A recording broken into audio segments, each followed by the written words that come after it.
ମା ବା କହୁଥିଲା ମୁଁ କୁଆଡେ ବଡ ହେଲିଣି।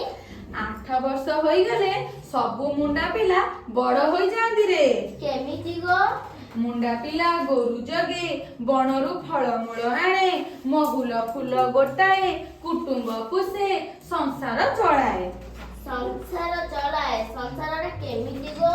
ଦଦରା ପଣତରେ ପୁଅ, ପାଖେ ସିଇଲେ ଆଉ ପାଖେ ଚିରି ଯାଏ।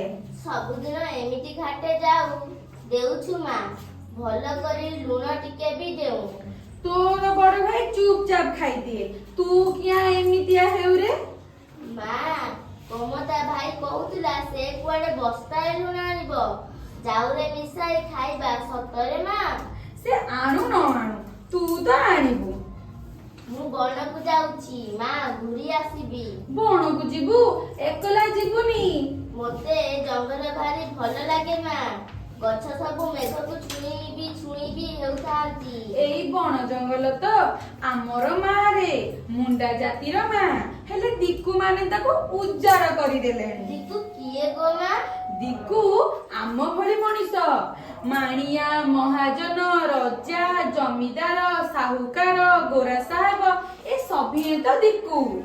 ଆମ ଗାଁରୁ ଏମାନେ କଣ ଆମକୁ ତଡ଼ିଦେଲେ ମା? ଭଲି ହାତୁ ଗାଁ ଗୋରା ମାନେ ଛଡେଇ ନେଲେ ଆମଠୁ ଆମ ଗାଁ ମାଟି।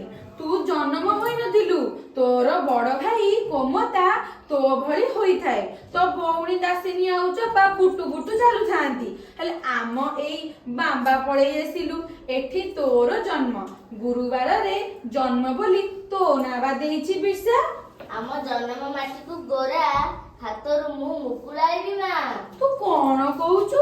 ସତରେ ତୁ ପାରିପାରିବୁ ରେ ଧନ? ଖାଣ୍ଟି ସୁନାଟା ବି ଖାଣ୍ଟି ଆମର ମାଟିରେ। ଧନ୍ୟବାଦ।